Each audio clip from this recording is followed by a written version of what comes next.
नमस्कार दोस्तों, मैं Raju Baisal Chaudhary nursing arena YouTube channel में आपका बहुत बहुत स्वागत करता हूं।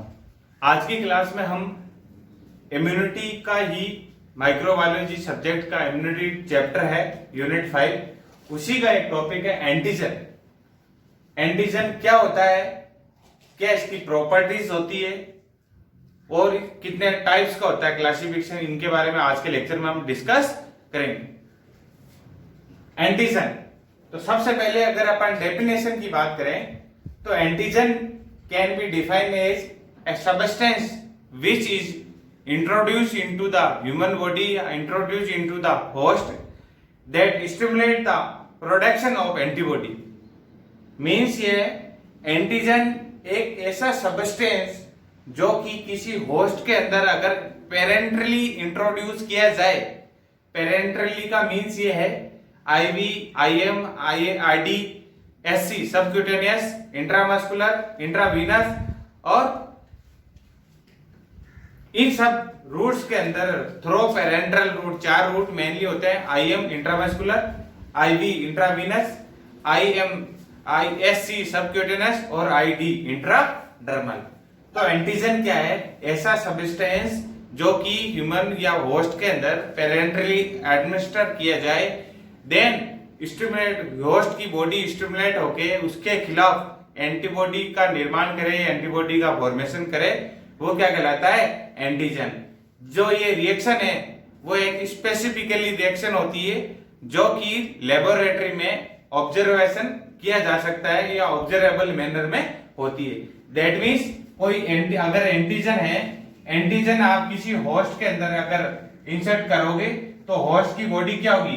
स्टिमुलेट, और स्टिमुलेट होके होस्ट की बॉडी इसके खिलाफ, एंटीजन के खिलाफ एक एंटीबॉडी बनाएगी।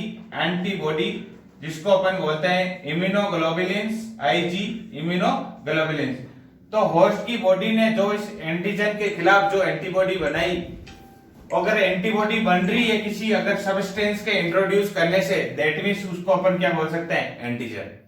अगर आपने कोई भी टिक्का, चौक वगैरह खाई तो आपके खिलाफ कोई एंटीबॉडी बनेगी? नो।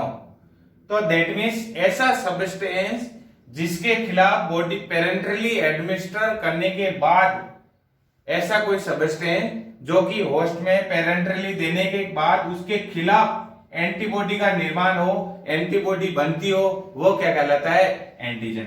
उसी को अपन क्या बोलेंगे? Antigen. That means micro organism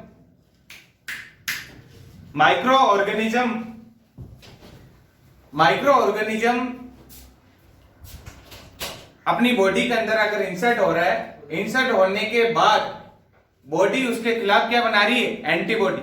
body उसके खिलाफ क्या बना रही है? एंटीबॉडी। उसको अपन बोलेंगे एंटीजन। तो दैट मीन्स उस माइक्रो ऑर्गेनिज्म को अपन क्या बोलेंगे? एंटीजन। तो हर कोई एलिमेंट के प्रति बॉडी एंटीबॉडी नहीं बनाती तो उसको अपन एंटीजन नहीं कह सकते। तो एंटीजन की अगर डेफिनेशन की मैं बात करूं तो antigen can be defined as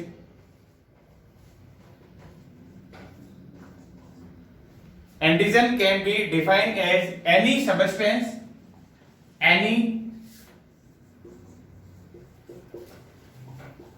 antigen can be defined as any substance which when introduced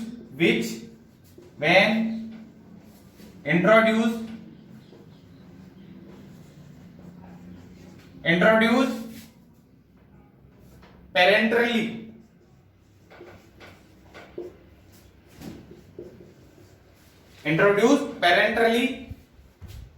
then body क्या होगी? Stimulate, then body stimulate production of antibody,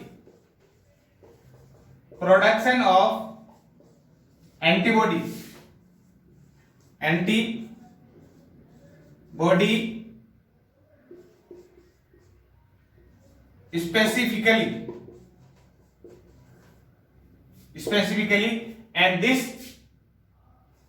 this process observable manner means antigen की अगर definition की बात करें तो antigen क्या है?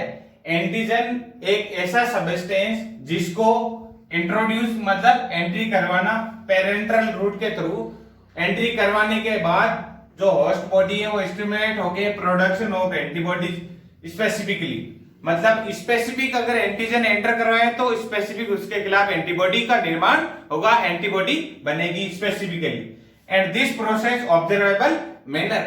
तो जो ये सारी प्रक्रिया है इसको एक रिएक्शन के रूप में अपन माइक्रोस्कोप के अंदर अंडर माइक्रोस्कोप ऑब्जर्वेशन कर सकते हैं, या लेबोरेटरी में इसको मॉनिटर या ऑब्जर्व करके इसको देखा जा सकता है। इसलिए ये मैंने लिखवाया कि दिस प्रोसेस ऑब्जर्वेबल मैनर। तो एंटीजन की डेफिनेशन उम्मीद है आपको समझ में आई होगी। नेक्स्ट अपन बात करते हैं कि डेफिनेशन आती है एंटीजेनेसिटी। नेक्स्ट एक टर्म है, और टर्म इसलिए समझना जरूरी है क्योंकि आगे बार बार ये वर्ड आएगा। एंटीजेनेसिटी क्या होती है, इम्यूनोजेनेसिटी क्या होती है। तो नेक्स्ट एक टर्मिनोलॉजी है antigenicity. Antigenicity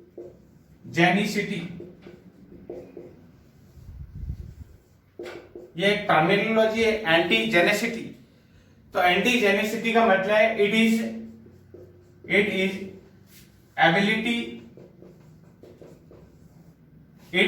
ability of a particle मतलब कोई कण होता है। It is a ability of a particle to recognize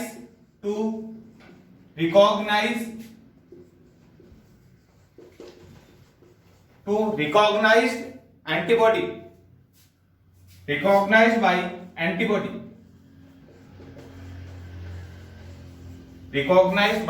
antibody, that means क्या है?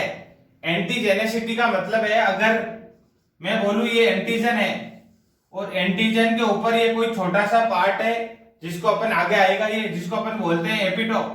क्या बोलते हैं? एपिटोप। तो एपिटोप का भी छोटा कोई स्मॉल पार्ट जो कि एपिटोप का भी छोटा कोई स्मॉल ऐसा पार्ट जो कि कैपेबल रखता है, मतलब ऐसी कैपेबिलिटी इसके के अंदर होती है कि एंटीबॉडी से आकर इसको पहचान लेती है ये एंटीबॉडी। तो ऐसा पार्ट जिसको एंटीबॉडी पहचानती हो और एपिटोप का ही स्मॉल पार्ट होता है तो उसको बोलते हैं एंटीजेनेसिटी। तो अगर किसी एंटीजन पे जितने ही एंटीजेनेसिटी होगी उससे उतनी ही एंटीबॉडी जुड़ेगी, दैट मींस उतना ही उसका एंटीजेनेसिटी कहलाएगी। तो एंटीजेनेसिटी का सिंपल सा मतलब यह है ऐसा कोई पार्टिकल जो कि एबिलिटी रखता हो, एंटीबॉडी जो कि एबिलिटी रखता हो जिसको एंटीबॉडी उसको रिकॉग्नाइज कर सकते हैं, तो स्मॉल एरिया मॉलिक्यूल है जिसको डिटरमाइन, और अगर ये स्मॉल एरिया है जिसकी वजह से इसकी होने की वजह से स्पेसिफिक इम्यून सिस्टम डेवलप होता है, स्पेसिफिक इम्यून रेस्पॉन्स बॉडी को मिलता है, इम्यून रेस्पॉन्स। तो इम्यून रेस्पॉन्स मिलेगा स्पेसिफिक, तो स्पेसिफिक इम्यूनिटी अब डेवलप होगी। दैट मींस एंटीजेनेसिटी का मतलब है पर्टिकुलर जिस टाइप्स का एंटीजन अगर इंट्रोड्यूस हुआ तो उसी के खिलाफ एंटीबॉडी बनेगी। तो ये स्पेसिफिक रिएक्शन होती है, इसलिए इसको क्या बोलते हैं? एंटीजेनेसिटी। नेक्स्ट एंटीजन डेफिनेशन आपको समझ में क्लियर हुई कि एंटीजन क्या है। नेक्स्ट अपन बात करते हैं प्रॉपर्टीज ऑफ एंटीजन, मतलब एंटीजन के गुण क्या क्या है, एंटीजन क्या होता है और इसकी क्या क्या खासियत होती है। Properties of antigen, properties of antigen, properties of antigen. First property आती है साइज। फर्स्ट प्रॉपर्टी क्या आती है? साइज। तो अगर ऐसा कोई एंटीजन जिसका लार्ज मोलिकुलर वेट है, वो हाईली एंटीजेनिक नेचर का होगा। तो अगर इसको शॉर्ट में समझने के लिए मतलब साइज का मतलब ये इफ एंटीजन को मैं शॉर्ट में क्या लिखते हैं सिंबल रूप से? Ag. If antigen have large molecular weight, large molecular weight, अगर then that antigen highly antigenic,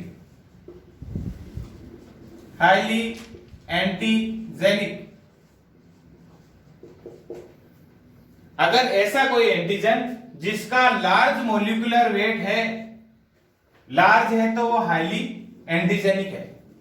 और ऐसा एंटीजन, नेक्स्ट अगर इसके अंदर देख सकते हैं, इफ एंटीजन है low molecular weight, it antigen have low molecular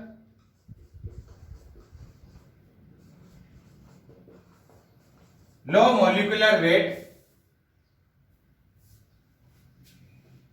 that means क्या होगा, नॉन एंटीजेनिक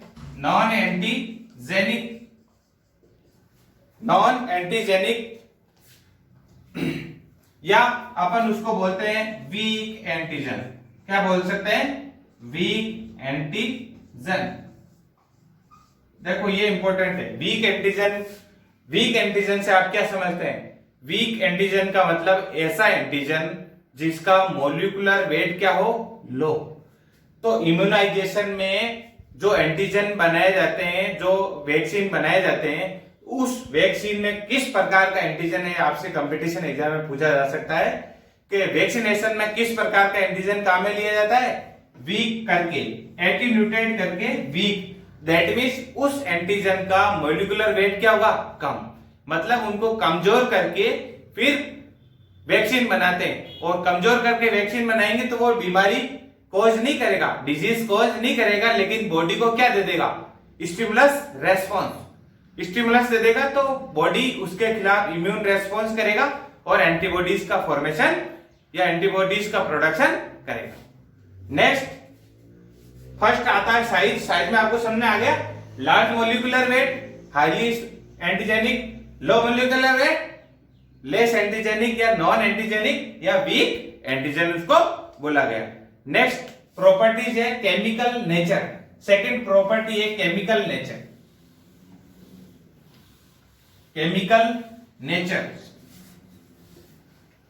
प्रॉपर्टी अपन डिस्कस करें, properties of antigen. Properties of antigen में अपन ने सबसे पहले देखा था size.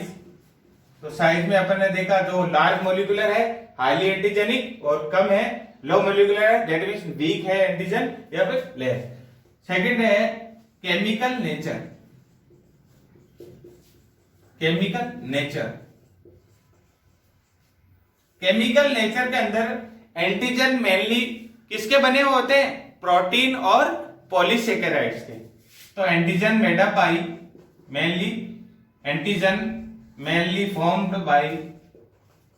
mainly formed by protein and polysaccharide। तो अब ऐसा कोई एंटीजन जो कि प्रोटीन और पॉलीसेकेराइड का बना हुआ है, वो क्या होगा, एंटीजेनिक नेचर का होगा। वो कॉमनली एंटीजन, जनरली एंटीजन किसके बने हुए होते हैं, प्रोटीन और पॉलीसेकेराइड। लेकिन कोई एंटीजन जो कि लिपिड्स और न्यूक्लिक एसिड से बना हुआ हो,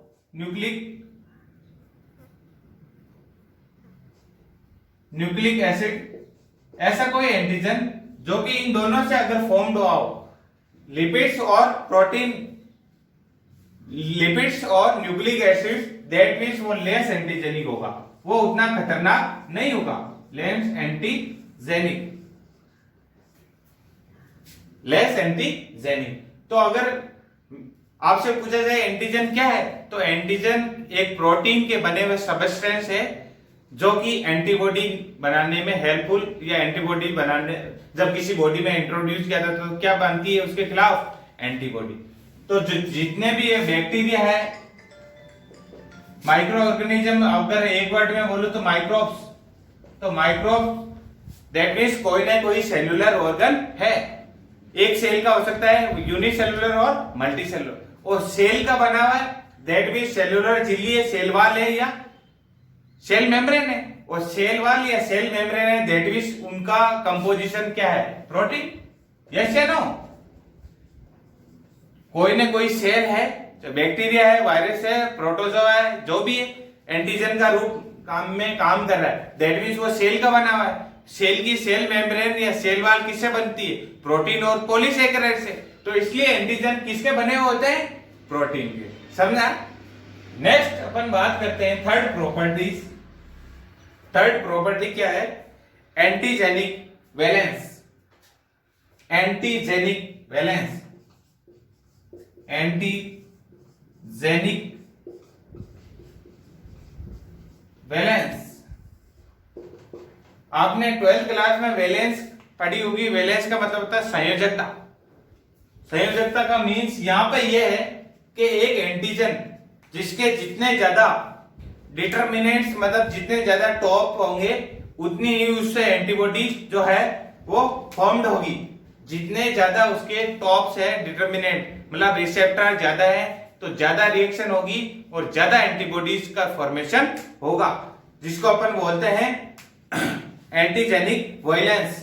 तो मोस्टली नेचुरल जो एंटीजन है वो पॉलीवेलेंट होते हैं। कैसे होते हैं, पॉलीवेलेंट।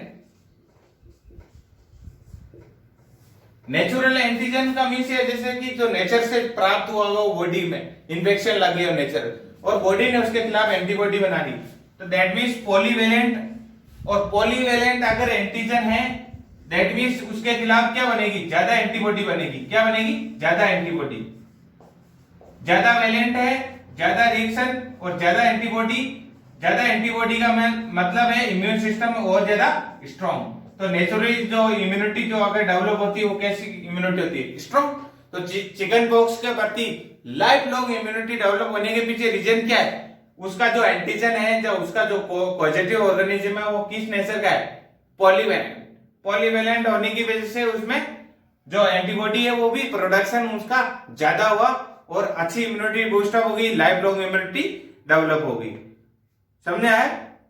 तो एंटीजेनिक वैलेंस का मतलब है कि total number of determinants. Total, मैं अगर इसको डेफिनेशन में लिख रहा हूं एक बार, एंटी वैलेंस क्या होता है, एंटीजेनिक वैलेंस डेफिनेशन आप लिख सकते हैं। थर्ड, एंटीजेनिक वैलेंस, तो इसमें लिख सकते हैं एंटीजेनिक वैलेंस इज या it is total number of determinants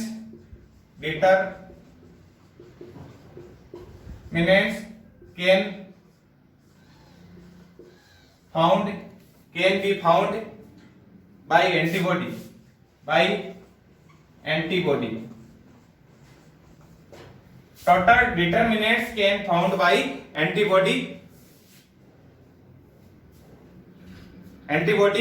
for antigenic receptor, for antigenic receptor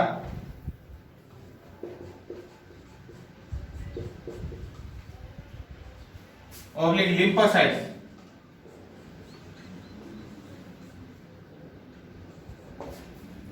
तो एंटीजेनिक वैलेंस का मीन्स क्या है, total number of determinant can found by antibody.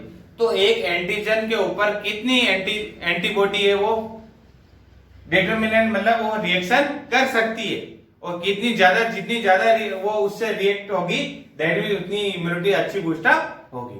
तो ये भी एक स्पेसिफिक रिएक्शन होती है। तो दैट मींस थर्ड इसका प्रॉपर्टीज क्या हो गया, antigenic valence. Antigenic valence fourth property की अगर बात करें तो होती है एंटीजन का fourth properties antigenic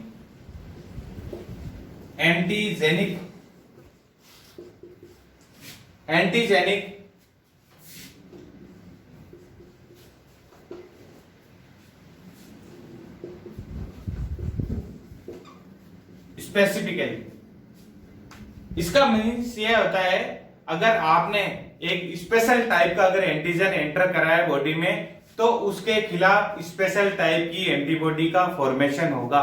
that means antigen antibody जो रिएक्शन होती है वो एक प्रकार की हाईली स्पेसिफिक रिएक्शन होती है।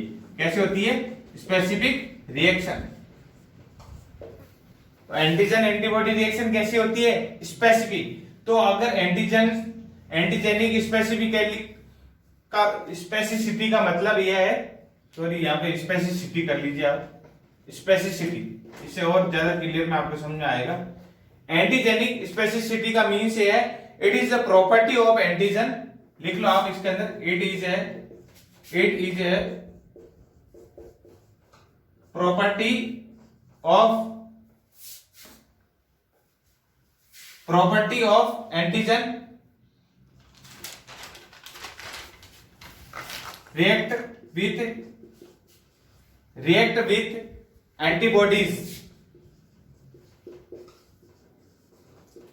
react with antibodies induced by them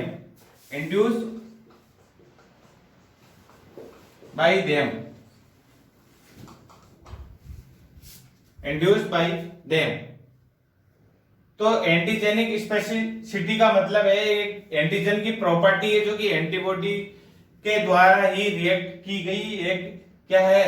site है, जिसको बोलते हैं एंटीजेनिक स्पेसिबिलिटी। नेक्स्ट फिफ्थ प्रॉपर्टी आती है, इसको यहां से मैं मिटा रहा हूं।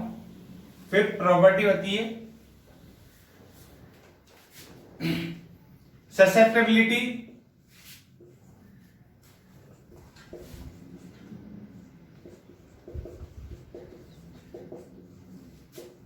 degradation, susceptibility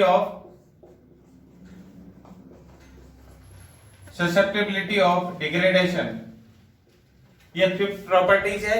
इसका मीन्स होता है usually antigen which are phagocyte and broken down are more immunogenic in nature. Usually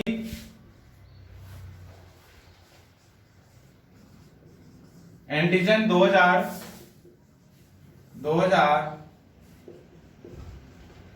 phagocytosized and broken down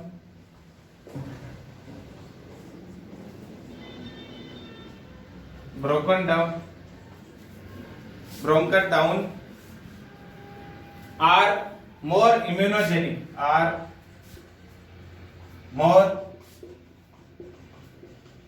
immunogenic। तो ससेप्टिबिलिटी ऑफ डिग्रेडेशन का मीन्स ये है, यूजुअली एंटीजन, ऐसे कोई एंटीजन जिसका फेगोसाइटोसिस हो गया हो या जो कि इजीली टूट गए हो, वो मोर इम्यूनोजेनिक होते हैं। दैट मीन्स इम्यूनोजेनिसिटी का मतलब है particle to raise immunity.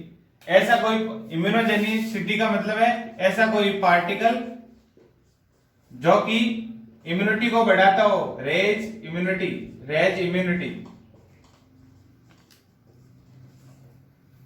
Immunogenic का मतलब होता है ऐसा कोई पार्टिकल जो कि इम्यूनिटी को बढ़ाने में हेल्पफुल हो, बढ़ाता हो। तो दैट मीन्स ये एक एंटीजन की एक प्रॉपर्टी होती है कि ऐसा कोई एंटीजन जो कि किसी सेल के द्वारा फेगोसाइटोसाइज इजीली हो सकता है या इजी टूटता है, वो उतना ही ज्यादा इम्यूनिटी बूस्ट अप करता है। अगर आप, इसलिए ही तो जो वैक्सीन में मैंने अभी बताया था, वैक्सीनेशन में वीक एंटीजन क्यों दिया जाता है? वीक एंटीजन इजीली टूट जाएगा, इजीली ब्रेक डाउन हो जाएगा। तो वो इजीली ब्रेक डाउन होने के साथ वो क्या होगा? मोर इम्यूनोजेनिसिटी कोज करेगा। दैट मीन्स अच्छी तरीके से इम्यून सिस्टम को बूस्ट अप करेगा। वही लार्ज मॉलिक्यूल वाला डाल देंगे तो लार्ज मॉलिक्यूल वाला ब्रोकन नहीं होगा, ना फेगोसाइटोसाइज होगा। तो फेगोसाइटोसाइज और ब्रोकन नहीं होगा तो इम्यूनोजेनिसिटी उसकी अच्छी नहीं होगी, और इम्यूनोजेनिसिटी अच्छी नहीं होगी तो वो इम्यूनिटी अच्छे से डेवलप नहीं कर पाएगा। तो समझ में आया? ससेप्टिबिलिटी और डिग्रेडेशन का मतलब है ऐसा कोई एंटीजन जो कि इजीली ब्रोकन डाउन हो जाता हो या फेगोसाइटोसिस हो जाता हो, वो मोर इम्यूनोजेनिक होता है, अच्छी इम्यूनिटी डेवलप करता है। लास्ट प्रॉपर्टी होती है फॉरेननेस। सिक्स्थ नंबर है फॉरेननेस। सिक्स्थ प्रॉपर्टीज है फॉरेननेस।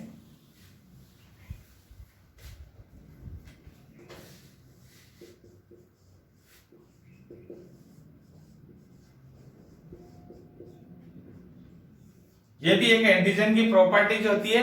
और फॉरेननेस का मतलब ऐसा कोई सब्सटेंस जो कि never come in contact with lymphocyte during fetal period. मतलब इसका डेफिनेशन अगर मैं बात करूं तो the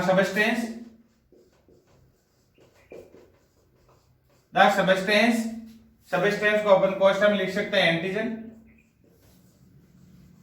the substance antigen that never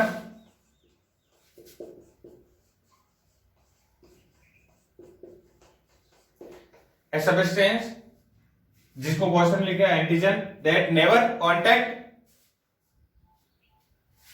in lymphocytes या contact with lymphocyte during fetal period,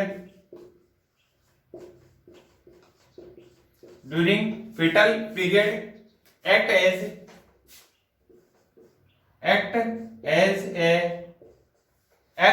a foreign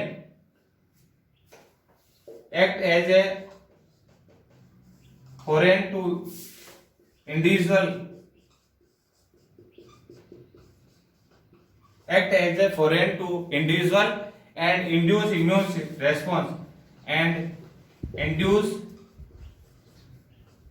immune response